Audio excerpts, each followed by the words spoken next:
welcome. What's up? What's up? What's up? Welcome, everybody.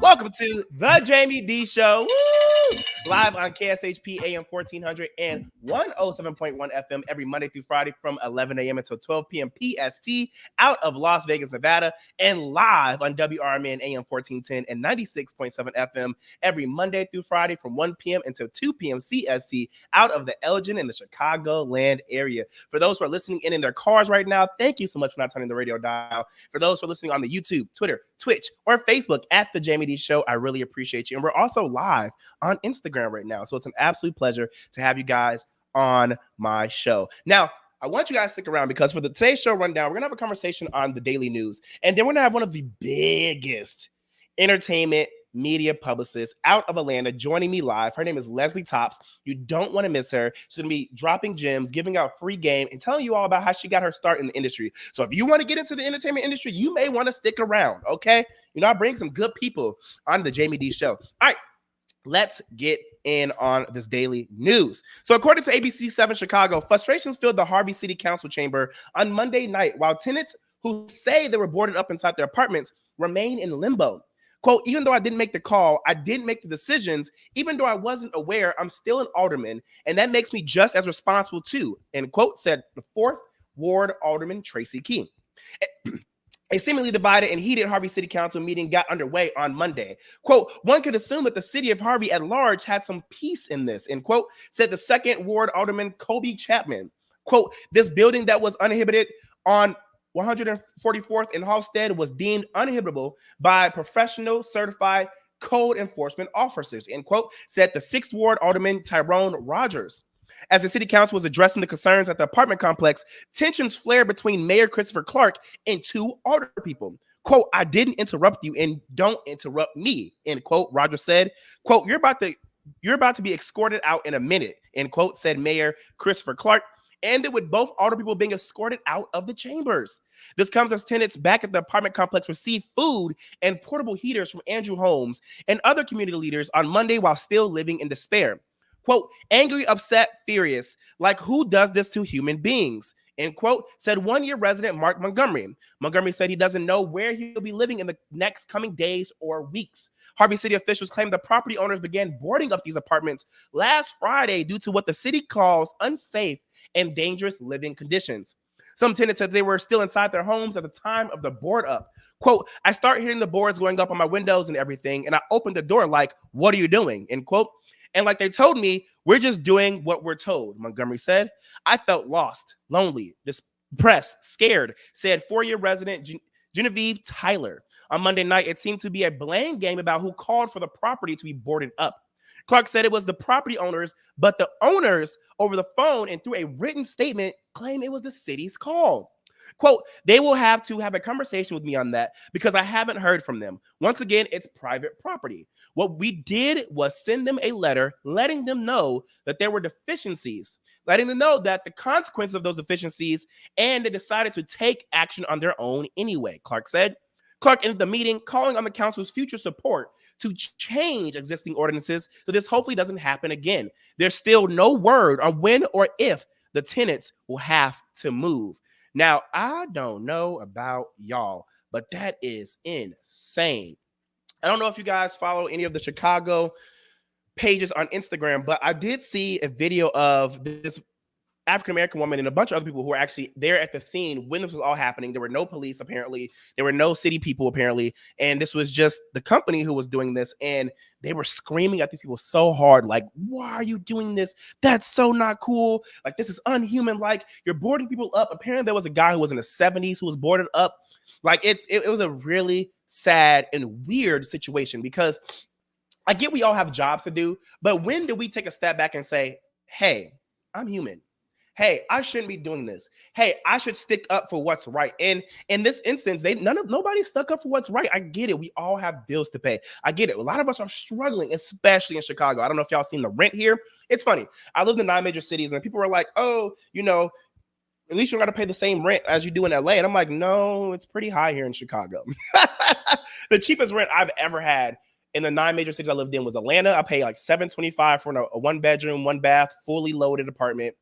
And then in just recently Las Vegas, before my apartment had flooded. I was paying $1,100 for a 2-bedroom, 1-bath, and then $1,030 for a 2-bedroom, 2-bath. So it's very expensive here in Chicago. I can't even find a 1-bedroom that has the amenities that I need that they consider luxury without seeing a price of $1,500 and more, and still not getting washer and dryer, and still not getting parking, and still not getting central AC. I get it's cold AF here, but still. But with that being said, it's cold AF here, and you're boarding up these people's homes. What people need to go to the hospital? What people need to go see somebody? What people need to just get outside? And you're boarding up these places for what? For what? I mean, it ain't like you're about to tear it down tomorrow. It ain't like you need it right away. Yes, it is unlivable conditions, but I feel like there should be protocols that people should take, especially those in that industry, to make sure people are safe. I just don't get it. All right. The man recorded on video jumping a table and charging at a Las Vegas judge, attacking her and her staff, appeared before the same judge Monday morning. Judge Mary Kay Holthus had ordered Deborah Redden, 30, to appear in court, quote, by any and all means necessary, end quote, for the interrupted sentencing hearings continuance, as the 8 News Now investigators first reported. Redden, who was sentenced from 19 months to 4 years on an attempted battery charge, appeared in the courtroom wearing a mask and surrounded by court marshals as 2 Metro police officers held onto him. Now, if you guys didn't see that picture, it was a sight to behold. There were a lot of different comments about, like, that's how modern day slavery looks like, and he deserved it, and da-da-da-da. It's a lot going on. You guys have to look at those comments, because those comments are insane. And yes, they had the man in a muzzle. He really did. Before sentencing Redden, Holthus said that she did not modify or change her decision on his sentence because of the attack. Quote, I want to make it clear that I'm not changing or modifying the sentence I was opposing last week before I was interrupted by the defendant's actions, end quote, she said. As the 8 News Now investigators first reported last Wednesday, Redden, a 3-time felon, was in Holthus' courtroom for sentencing on a charge of attempted battery with substantial bodily harm. As Holthus was getting ready to sentence Redden to prison, he lunged over the bench and attacked her. And again, if you guys didn't see this video, it was a sight to behold. After leaping over the bench, Redden allegedly slammed Holthus' head against a wall, struck her once on the head, and pulled some of her hair out. The document said she then hid under her desk, balled up, covering her face. The ensuing struggle lasted several minutes. Holthus Marshall received a gash on his head and received 25 stitches. Following the attack, the Holthus courtroom underwent a hazmat cleaning due to blood in the courtroom from the fight. Redden also hit and punched a corrections officer who was present in the courtroom, document said. Holthus law clerk Michael Lasso was cut several times on his hand in the melee. Court minutes posted regarding last Wednesday's hearing said officers remanded Redden into custody, quote, due to a disruption in the courtroom, end quote. Redden told corrections officers he had a bad day and tried to kill her. Why would he tell them that? According to documents, the 8 News Now investigators first obtained last Thursday. Holthus was preparing to sentence Redden to prison time before he attacked her, video showed. Redden's attorney had asked Holthus to sentence his client to probation. Prosecutor Richard Scow asked Holthus to consider sentencing Redden to 19 to 48 months in prison. Redden faces new charge for what happened in court and a completely new case. And he actually appeared in court yesterday. If you guys didn't see that video, she threw the new judge, which is a Caucasian woman, threw the hammer. And when I say hammer, I mean she threw the hammer at this man. It was a pretty sad video. I mean, I'm not for him attacking a judge, and you get what you get when you attack a judge. You get what you get when you attack somebody of that stature. So I can't and will not support that or protect him or defend him. It is what it is. But his family did come out and say that he had a lot of mental issues, and they feel as though the courts aren't protecting his mental issues and seeing the things that he's dealing with and understanding that he needs help and not just jail. As the 8 News Now investigators reported last Wednesday, Redden was previously in front of Holthus on charges of malicious destruction of property. Holthus granted him probation in that case. Records show he served prison time on a domestic battery charge for a year starting in 2021. In that case, a different judge sentenced Redden to prison for a term of 12 to 30 months. He's a repeat offender. I mean, I personally don't see him being out on the streets, so that's just how I feel. Hey, shout out to AJ Powell, shout out to Kara, shout out to Loren, shout out to Gina Chandler, shout out to Kenyatta Burton, shout out to Naturally Radiant. We got Zetas and Sigmas in the chat. Shout out to Gina, shout out to Kara from Arizona, shout out to everybody who's on the Instagram right now as well. I really appreciate you for joining in. We're gonna take a quick break, and when we come back, we're gonna have one of the biggest entertainment and media publicists, out of Atlanta, joining me live, the beautiful Miss Leslie Tops. Don't go nowhere. This is the Jaime Dee Show.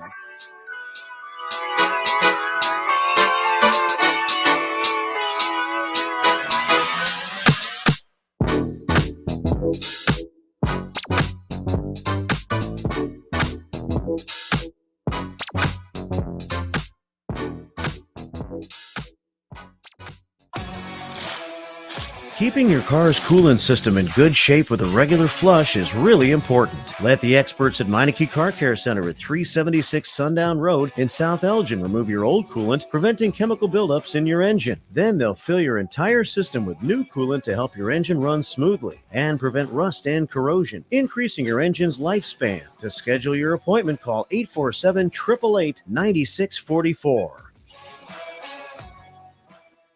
LaFleur Taco Grill at 910 Dundee Avenue at the corner of Slade has great fast casual Mexican food for the whole family. There's a huge selection of salads, quesadillas, a Taco Tuesday special, burritos, gorditas, and the Thursday Flautas dinner deal. LaFleur Taco Grill also has American favorites and breakfast. There's a kids menu too. Planning an event? LaFleur has catering with both Mexican and American foods. Call 847-214-1306 or LaFleur Taco Grill on Facebook. For a little lighthearted lawlessness on Sunday afternoons, listen to Handle on the Law from 4 to 7 p.m. Handle on the Law is a unique combination of useful legal advice and outrageous handled remarks. Whether you're talking about Big Brother, big business, big legal problems, or Big Macs, you'll rarely find Bill without an opinion. His rapid-fire commentary gives listeners the information they crave in the way they crave it. It's Handle on the Law, Sunday afternoons from 4 to 7 p.m. right here on WRMN, AM 1410 and 96.7 FM.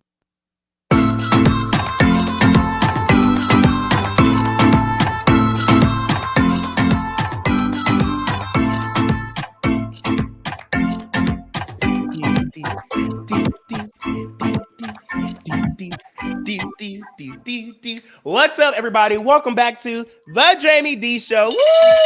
Live on KSHP AM 1400 and 107.1 FM every Monday through Friday from 11 a.m. until 12 p.m. PST out of Las Vegas, Nevada, and live on WRMN AM 1410 and 96.7 FM every Monday through Friday from 1 p.m.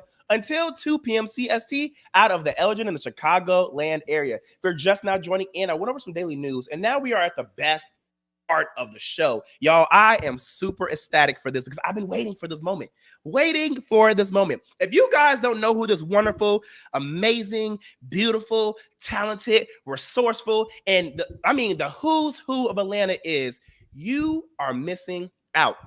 I want to introduce to you all this awesome lady named Leslie Tops, who is a global creator, innovative entrepreneur, and owner and founder of the Tops PR firm, The Pen Den, and Stitch Me Please, who is about to join me live to talk about her many businesses, because you know she out there doing the darn thing, how she got her start in the entertainment public relations field, how she gets her clients seen, because let me tell you this, one thing I know about Leslie Tops, when I lived in Atlanta, she was everywhere and still is after all these years. How she gets her clients booked, not just seen, because booked, seen are two different things. She'll be having them booked, seen, and busy. Her background in music, radio, and working with indie music artists and more. So without further ado, let's welcome in Leslie Tops.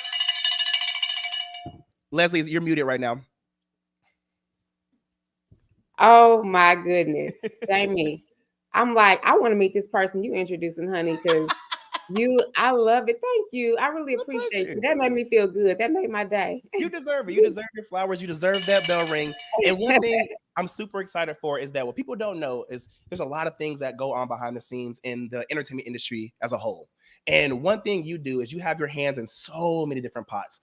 And you actually bring a lot of your clients onto my show, some small, medium, and large. And I was like, hold on. Why have we not brought Leslie Tops on the show? Whoa. And now we're finally here. So I'm super excited to introduce you and welcome you to the Jaime Dee Show. How are you? Thank you. I'm doing really good. I am in a new space. As I was coming into 2024, I could just feel, you know, sometimes you just feel stuff. And I want to say this to Jamie. I know you've never interviewed me before, but can I be myself? Can I just be yourself? This is a safe space.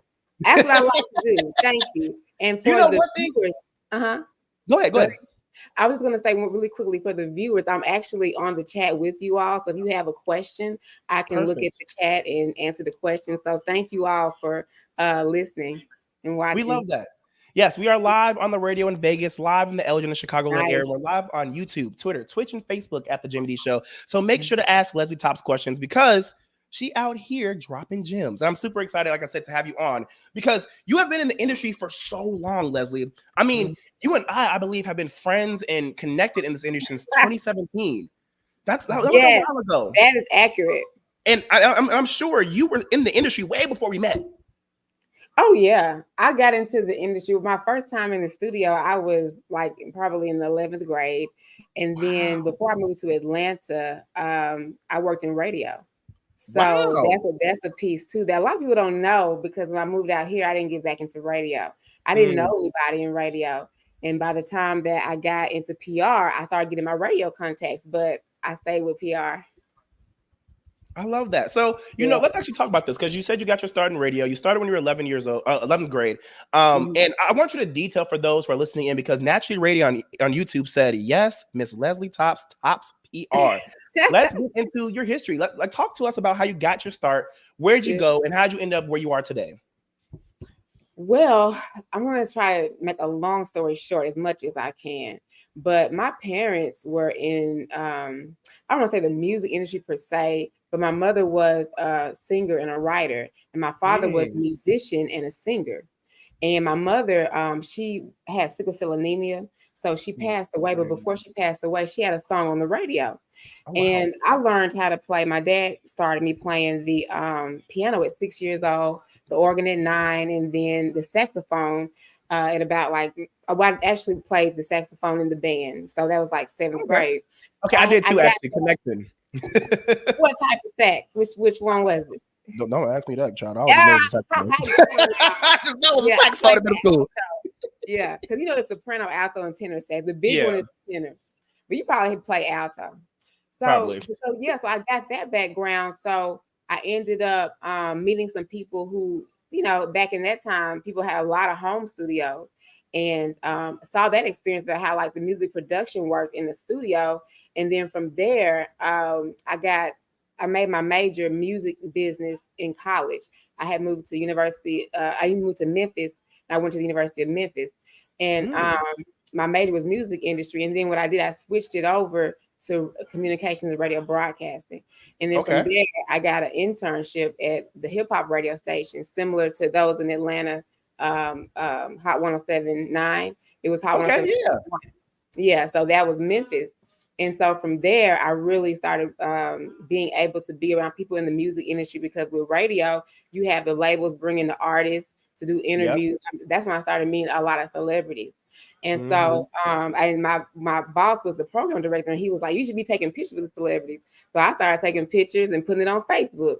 Right. So anyway, from there, I moved to Atlanta, and that's when I got into public relations. When I was in Memphis, I like to, like I told you, my background in music. So I like to go to the studio. I like to write songs. Another thing the PD told me at the time, he said, songwriting makes a lot of money. That would be a great avenue for you to get in. So I was like, okay. So I had all that in my mind. So I moved to Atlanta to pursue songwriting.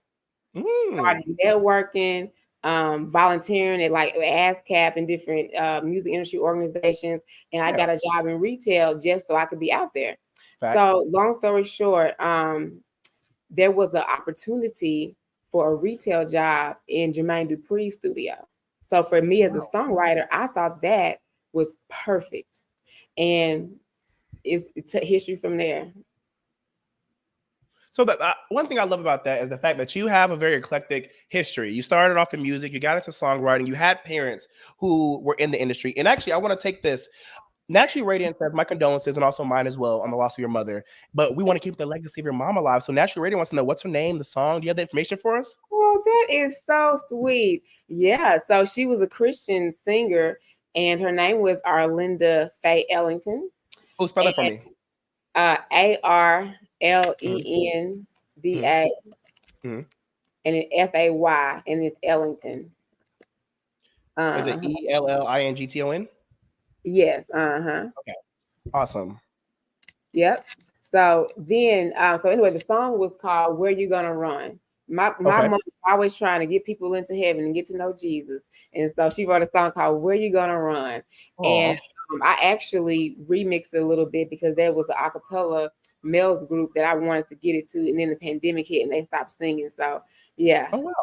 Yeah. So you said you've been in the industry for a while now, and so let's talk about Topps PR firm first, because one thing I know is Topps PR firm is a very respected firm out of the Atlanta area, but also around the states as well. Because, like I said, you be everywhere, and I've seen you work with a lot of top clients. Again, you also work with small clients and medium clients, so you don't discriminate against name and status, which I No, appreciate. as long as you have the dollar bill. Period. So let's talk about that, because working in Atlanta, it's a very oversaturated industry. So how did you maintain your business before the pandemic, during the pandemic, and also afterwards? I would say because we're a very results driven firm. So when you are able to do your job effectively and efficiently, people will talk about you, the word will get out. And I've received a lot of referrals. Most of my clients, I think a little bit before the pandemic and through the pandemic, have been referrals.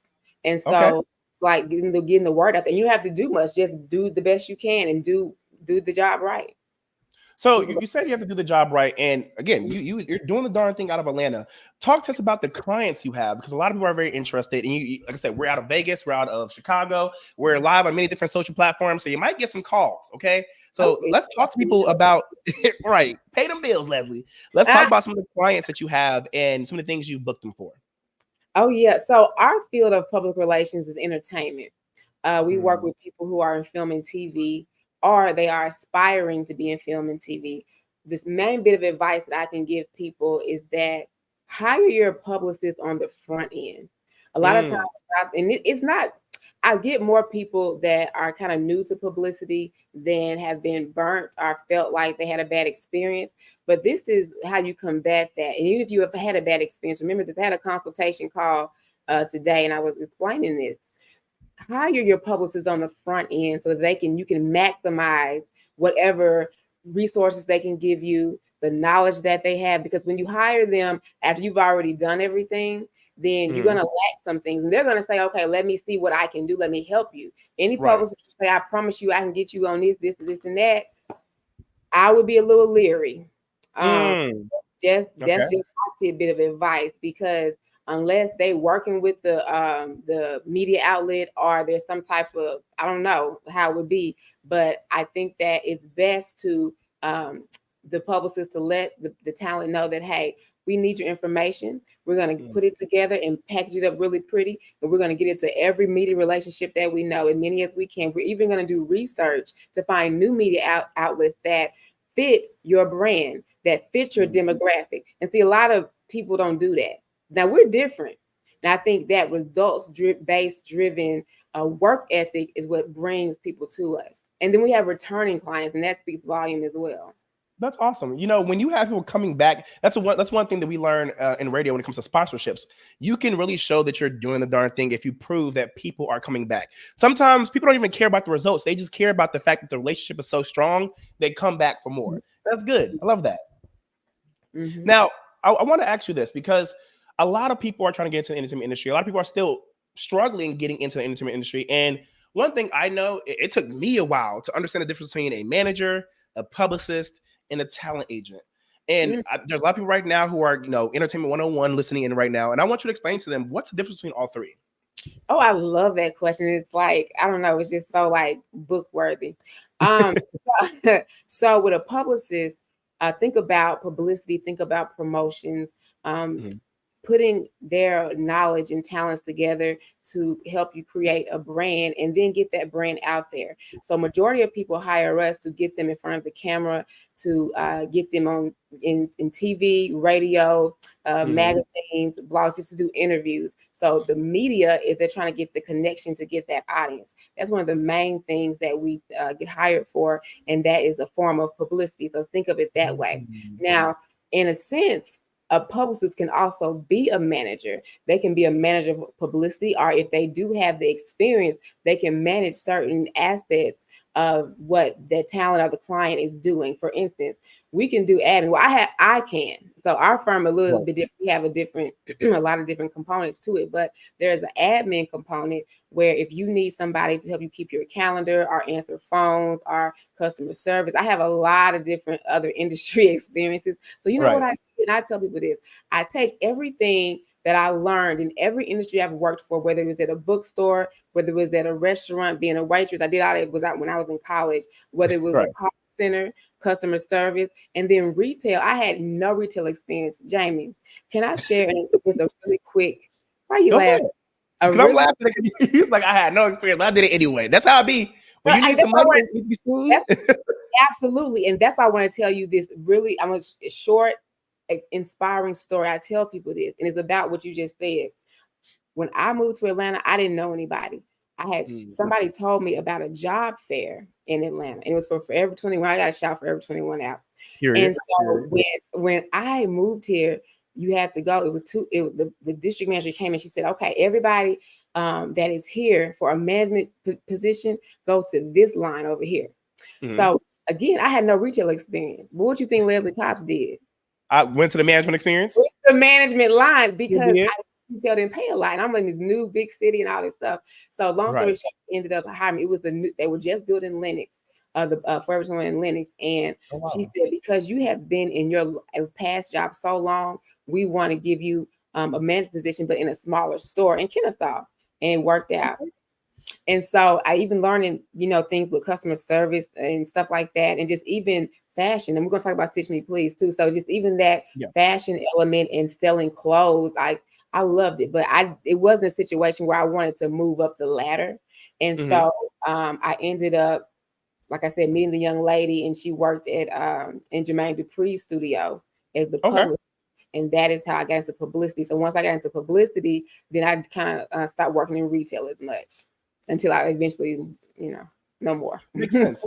So one thing that I've always told people in my industry, or people who want to get into the industry, remember that the industry is not just in front of the camera and behind the camera. What I mean by that is you're not just the star, and you're not just the person actually holding the camera.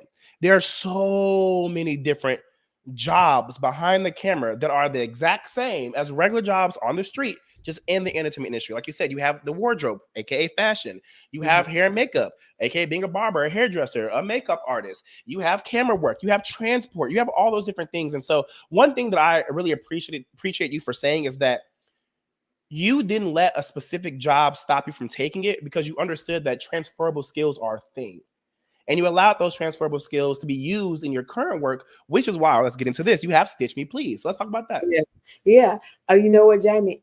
I messed up. I did not answer your last question. I was supposed to tell you what an agent was. So go ahead. Between an agent, so the manager, they keep track of everything. There's different types of managers too. The business manager, personal manager. So there's different types of managers that keep track of things. And then the agent finds you. The agent finds work for you. That's what an agent does. Makes sense. So can help do that too, but yeah, that's so. Just going to reiterate: publicists, they're the ones who actually get you seen in front of the camera. They're the ones who get you interviews. They're the ones who get you. They're the ones who get you out in the media. So anything media, whether that's magazines, radio, TV, red carpets, you're literally the point of your job is to make your artist or your client get seen. And so that makes sense. Okay. Then the manager, they're the ones who do everything behind the scenes as it pertains to building the client, making sure everything matches their brand, making sure they get them in the right places that fit who they are. And then the agent actually gets them booked for roles. Now, Kara on Instagram said, YouTube says, how did the recent strike affect you? So which question you want me to answer first? Your last question or Karen's question? Let's do this one since Kara wanted to get a question. Yeah. How did the recent strike affect you? Okay. Hey, Kara. I know it, Kara. So with the recent strike, it affected more so actors and people who aren't filming TV. So I have different areas of entertainment. So outside of film and TV, we also work with music industry and public speakers, and most of them are authors and things of that sort. So with that being said, it affected the PR side in a sense where, I don't know if this makes sense, but we were able to help our clients do different things with the same thing in a different way. So for instance, podcasts and virtually and social media and stuff. There you go, Jamie. That's it. That's exactly it. I've been in the industry for a while. Fun fact, I actually used to work for a publicist. Just saying. You better shake them shoulders. You better shimmy on them.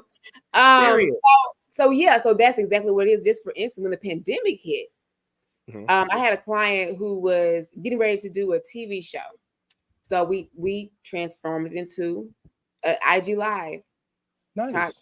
So, and that's for just trying to pivot. So we had people that hit us up from the entertainment field that were working on projects and they just needed help to do like put it on streaming, stuff like that. So there was ways to kind of pivot, but your actors, that really hurt them the most. Okay. Yeah. So before we take a break, wait. So before we take a break, we're gonna get into Stitch Me Please after the break. But someone else wants to know: can you kind of go over again, like the clients that you do, you do publicity for, and some of the gigs that you got them seen at, or some of the places that you've gotten them seen at? Excuse me. Oh wow! Well, we get invited to a lot of different events, and for that have carpets and stuff like that. For instance, like when The Color Purple comes out, like or any movie. That's really big. There's like a red carpet screening. So we always invite our clients to that. Gary with the T on the Ricky Smiley Morning Show. I love Gary. Yeah. Gary. We've worked with Tyler Perry's actors on different shows, like If Loving You Is Wrong. We have entrepreneurs and public speakers like Dr. Felicia Phillips. We help her with her MogulCon event every year. We even work with ministers. And we also help build brands as well. So, for instance, the New Black Wall Street Market in Stonecrest, Georgia, before they even finished their development, they brought us on, which was great. And that's a new attraction near Atlanta. And so very, just being able to assist and help get the media out there and doing national press as they grow is something that we do. So that's just a little bit. But check out our Instagram at Tops PR Firm, and you will see a list of, at Tops PR Firm. And then you will see a list of the different clients, and then also like some of the events and activations that we've attended or went to. Okay, awesome. I love that. I'm gonna go ahead and ring the bell because you are literally dropping these gems. I love it. We're gonna take a quick break. When we come back, we're gonna talk about Stitch Me Please. We're gonna talk about the Pen Den. We're gonna get all into that great stuff. So I need you to stick around. This is WRMN AM 1410 and 96.7 FM out of the Elgin and the Chicagoland area, and also KSHP AM 1400 and 107.1 FM out of the Las Vegas area. Don't go anywhere. This is a quick break with the Jaime Dee Show. Coming back, we have more Leslie Tops. Stay tuned.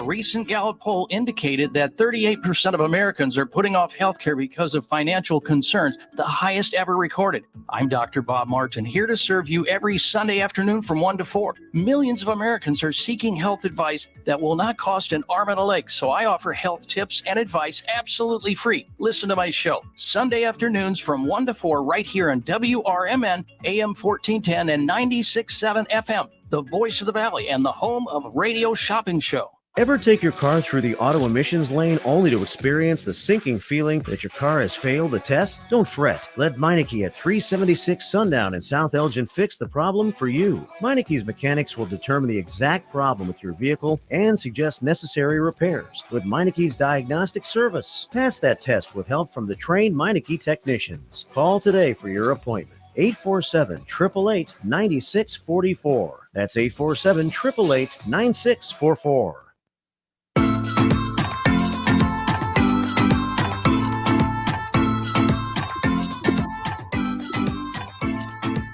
What's up, everybody? Welcome back to the Jaime Dee Show. Woo! Live on KSHP AM 1400 and 107.1 FM every Monday through Friday from 11 a.m. until 12 p.m. PST and live in Las Vegas. We're also live on WRMN AM 1410 and 96.7 FM every Monday through Friday from 1 p.m. to 2 p.m. CST out of the Chicago and Elgin area. Hey, if you're just now tuning in, you're missing out because we went over some daily news and we introduced the wonderful Leslie Tops. And she was getting into how she got her space in the PR industry, how she's worked her way up, how she's gained relevant experience to make her who she is today, and how not only is she an eccentric character in Atlanta who was doing things that other people have not even done yet she's now taking her talents and moving that into other spaces while simultaneously still doing Top's PR firm. Talk about magic, talk about awesome, and talk about Black girl magic. So without further ado, let's welcome back in Leslie Top. Hey. So we left off last break talking about Top's PR firm and how you got into the industry and just your history of relevant experience that made you who you are today. And it's 2024, new me, new you, new us, new businesses, right? And you now have the Pen Den, and you also have Stitch Me Please, which we actually had on the live radio show probably like a week and a half or 2 weeks ago. Yeah. So let's talk about this because these are your businesses and they're flourishing already. So let's start off with Stitch Me Please. What is it and why did you create it? Well, Stitch Me Please, that word innovative, doing things that are different and still at the same time trendy and that, it's coming at the right time. That's what I love to do, even when it comes to music. And so with Stitch Me Please, I noticed that there really isn't a platform for the clothing industry. Now, you do have the fashion industry. I see things all about like music industry and sometimes even health and beauty. Like I see conferences like wellness, but not for clothes. So I said, what about that? And then my background at Forever 21 and what I learned about selling clothes and just like fashion, they have these little shops that I have all these different names that I only like, you have to work there to know what the names are unless you ask. But anyway, so I thought that was really cute. And so I decided to create a space for that. And then we did a virtual event online for a small fee and people actually came out, bought tickets and had an amazing time. Yeah, so I was actually there. It was great. Oh, thank you. Thank you. And some of my listeners also were in the chat as well. I was like, oh, it was working. Yeah. Yes. Yes. Awesome. That is amazing. But yeah, so we're getting ready to next is we're going to have another virtual event that's coming up. And I'm going to get the dates for that. So we got another virtual event. We're going to do a VIP mixer event where we're going to meet up in person. And then we are getting ready for a conference. And so just if you follow Stitch Me Please on on Instagram, then we're going to be sure to give all the updates there with the information. Nice. So you talked about how you created Stitch Me Please and what was the purpose for creating a space for it in this industry where fashion is seen, but sometimes not heard. And with this new space of Stitch Me Please, where do you hope it goes? I mean, yes, it's in Atlanta, but we have social media. And like you said, your first virtual event was on social media. And you had people from all over the world. Yes, I saw some of my audience members from Dallas, some people from Arizona, some people from LA who were in the chat. And that's going to cause you to have to expand. So where do you see Stitch Me Please going in the future? Well, you think so? I definitely want everything I do to be as big as global if possible. It's just a matter of organizing that. What does it look like? Like you said, the World Wide Web, even starting it there, I think we're going to have to keep it there. Like there's always going to be something virtually that we can do through Stitch Me Please. There's always going to be some type of educational element. There's always going to be some type of networking element. And so I don't know. I mean, you got us thinking already because I mean, we just started it, but I mean, to take it to different cities, that would be a blessing. And you can support. People can support Stitch Me Please. We're looking for partners if you have something you would like to promote, or if you'd like to even help us with some of the things that are needed to get this event taken care of. You could first thing post what we're doing on your social media to promote it. And then if you like to attend, support it, and then tell other people about it. And if you like to donate to the cause. I mean, there's something that you do and you want help promoting, then we have sponsorship opportunities. So it's a lot that we're going to be addressing and getting out there online. Well, I wouldn't be me. I would be Jaime Dee if I didn't shoot my shot. And I think Stitch Me Please, I believe Stitch Me Please is going to go global and also get bigger than what you expected it to be. So if you ever need a host in person. Oh, yes, absolutely. Jaime Dee me, please. I will. You know what to do. Yeah. Yes, I do. And so, talking about Stitch Me Please, you have your hands full with Top's PR firm, Stitch Me Please. I know you have different partners that help you with both, but now you have the Pen Den. And I don't know how you do it. Look, I'm on the radio by myself, doing a lot of stuff, then also on TV, then also doing hosting events. And that's already a lot. But you are running 3 businesses Yeah. Why the Pen Den, and how is it actually faring in the industry now? Yeah. So I actually started the Pen Den in 2022.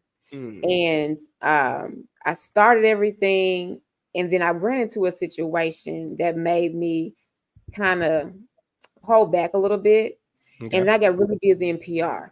So we are getting ready to, and actually getting ready. We've already came back together, and we have some awesome creators on our team who are writers and producers.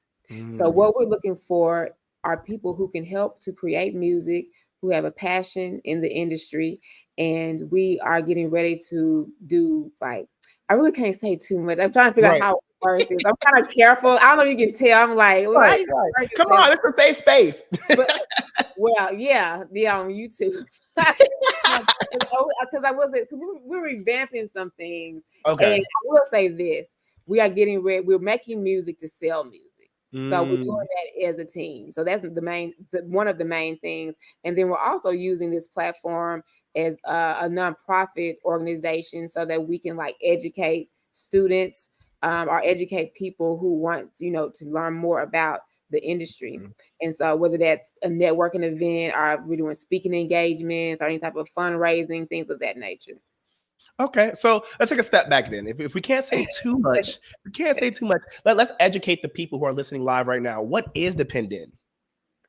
Okay, so the Pen Den is a group of producers and songwriters who make music. If you want to keep it simple. And the reason we make music, people make music these days, I'm going to tell you, to make money. And it's transitioned into that more now, I feel, than ever, I want to say. I mean, I'm sure back in the day, it was to make money too. Like, people was hanging people off the balcony, right, with their money or whatever the case may be. But the point is that I just want to bring a space that it's fun and it's, like, open and it's free. And they're not ready for it. People are not ready. My team ain't even ready yet. They're like, what are we doing again? I said, you're not going to be complaining when the money comes. You're going to be thanking it in. Hello? And they're like, yeah, Leslie, you right. Yeah, I know. Listen, so new year, new money. It's what? Okay. So we just come together and do that. And that's what it's about. And then having the dream and the want to be in the industry on the production side, it's like, you have to, I mean, for me, I just decided to create a platform for that. A business structure. So you spoke about money, and also previously in the show, you said that you used to be a songwriter, and you also were told that songwriters make a lot of money. So as somebody who has his hand in a lot of different parts of the industry, I know the songwriters and producers actually make more money than the talent, especially if the talent is not getting endorsements or sponsorships. So I want you to break this down, because you did say, well, I said new year, new money, but you're also saying that once that money comes in, you won't be complaining. Talk about how you're going to be able to actually. I'm trying to make this question good so that you don't say too much. Hold on, could you laugh? Hold on. I laughed because you made of something that was a joke sound very serious. But it's good though. It's good because I have a master's in broadcast journalism. Okay, right. So let's talk about this, because you created a business back in 2022 that's going to excel in the years to come. That's going to allow people to make money off of their songwriting and their producing work. How though? Because there's a lot of people in the industry that are stopping people from getting their money. And you know it's true. Okay, I'll put it to you this way. We're coming together. It's different ways, but there's different ways to sell music. You can sell music to artists. You can sell music to record labels. You can work with a publishing company and make music and get your music in sync and stuff like that. So there's a division that we specialize in, that in a way that we're going to make the money. So it's one of those. Yeah, that's how that works. Okay.